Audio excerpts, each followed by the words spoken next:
जामुनी तुहरे बहाने हरियावत नयन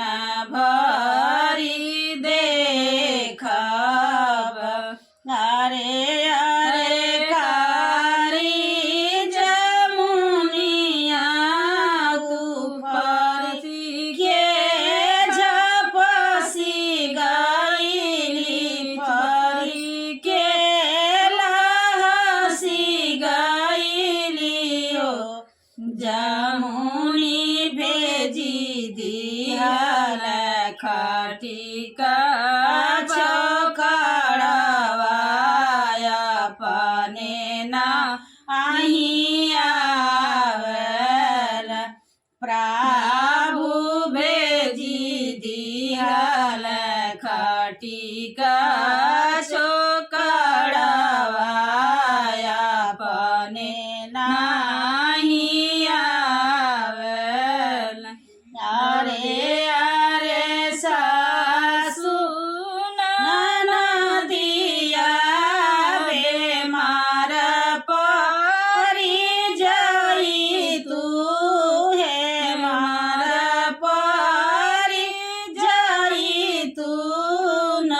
हो सासु तुहरे बहाने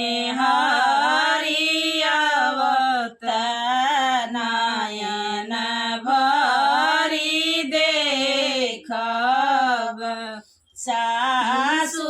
तुहरे बहाने हरियावत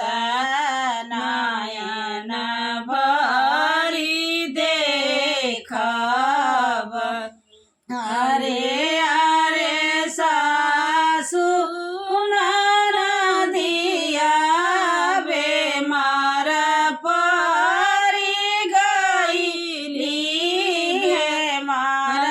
परी गईली न हो सारे भेजी देल बाएद चौकड़वाया अपने नाही आवेल प्रभु भेजी देल बाएद चौकड़वाया अपने नाही आवेल अरे अरे देवरानिया लग होई जाई तू बिलग होई जाई तू न हो जी जी तुहरे बहाने हरियावत नयन भरी देखब जी जी तुहरे बहाने हरियावत नयन भरी देखब अरे अरे गोतिनी दिनिया लग होई गईली बिलग होई गईली हो